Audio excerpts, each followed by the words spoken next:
we're back. It's Movie Surfers. Movie Surfers. Movie Surfers. Also, we haven't talked about that. Movie Surfers? Yes! So cool. Look at that. Oh my God. I think the beavers have a little bit of sass. They if that's do. what they're leaving They're behind. walking like this.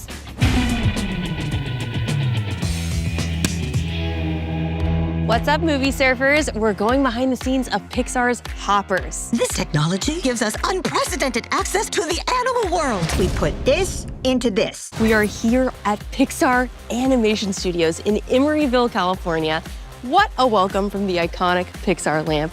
We're about to go inside and see how this film came to life end to end. And later, we're gonna go check out the San Luis Obispo Beaver Brigade. Let's go. This is just so cool. I'm about to meet Nicole and Daniel, the producer and director of the film. Thank you guys so much for taking me behind the scenes of Hoppers. Where did the idea for the film first come from? I remember watching this documentary, and they put like robot animals into the wild, and it was like they're spying on them. They had like cameras in their eyes. And I remember seeing how weird and funny that kind of looked, and then we just kind of springboarded from that. That's crazy. So the idea for this movie actually came from, I guess, an antiquated way of exploring animal wildlife previously. Yeah. Wow. This is like Avatar. This is nothing like Avatar. It worked! This is so fascinating to see something manifested in physical 3D. What is the purpose of a model like this? The production designer commissioned this so we would get a sense of what it would feel like to be inside that environment. They can actually 3D scan this whole thing and put it into the computer. Then you have a starting off point.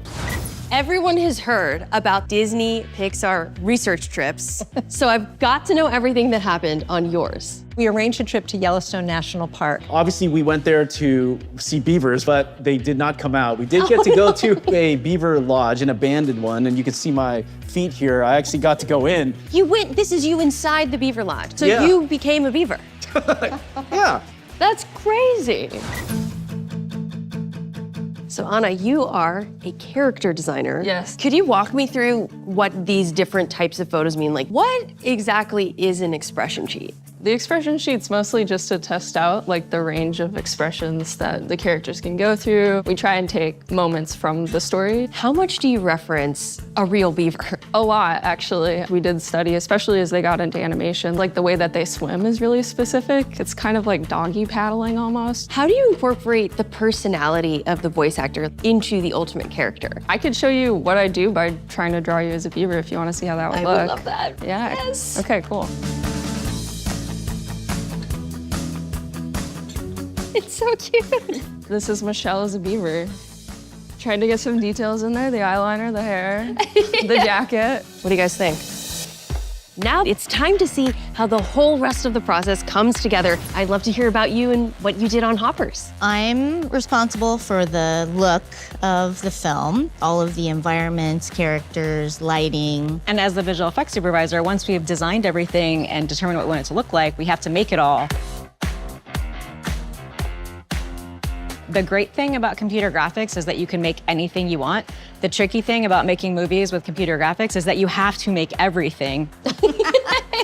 I was curious how humor impacts the work that you do in the visual style. We had to try to be really cartoony. A lot of our movies are funny, but this one is, I think, extra funny. And the comedy, Daniel's style, has some kind of just absurd and ridiculous kind of beats to it. That was intense. At the same time, there's emotional stakes, and balancing those two things is kind of tricky to do. All great Pixar films start with a research trip. So we're out at the San Luis Obispo Beaver Brigade, but I am not alone. I am here with Nat Geo explorer Christine Wilkinson. I am a wildlife ecologist and a conservation scientist. And the star of the movie herself, Piper Curda. Hi, I'm Piper. I play Mabel Tanaka in the movie Hoppers. Let's hear it for Mabel, everyone. What is Hoppers about? Hoppers is about a girl, Mabel Tanaka, who just wants to save the animals and make a good home for them. And to do that, she steals hopping technology that allows her to enter the body of a robot beaver and make all of the other animals think she is a real beaver. Lunchtime! No, cut Let's get suited up. Get our waders on. I feel like we're nailing the look. What are signs that beavers are nearby? Let me show you. So there's some right over here. If you look closely, you can see that the shape of the teeth is visible in these ridges here. So beaver teeth are continuously growing their whole life. So they have to keep chewing in order to keep those teeth sort of a manageable length, but also, of course, to eat and to make their lodges and their dams. Wow. So we're looking for the beaver's paw marks and their tail marks as well. Actually, right here. Oh, wait. Is a beaver tail mark. The swishes? Yeah. Wait, that's so cute. That is really cool. That's Cool.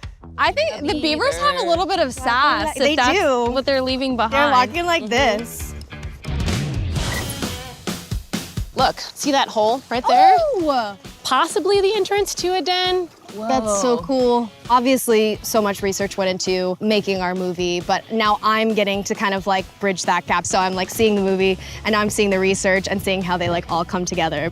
While there are beavers in our movie, there are also a bunch of other animals. Is that something that happens in real life, that these animals kind of can come together and coexist in that way? And can you talk a little bit about beavers being a keystone species? Because that's something I learned doing this movie. Beavers are both a keystone species and an ecosystem engineer. We're talking about the dams that they build, which change the entire landscape and make these beautiful wildfire-resilient wetlands. And in so doing, they also create these habitats for all of these pond crew creatures. You might have, moose and bear and coyote and muskrats sort of living out of these beaver dens. No way! Yes. Yeah, it's crowded, but we're still alive.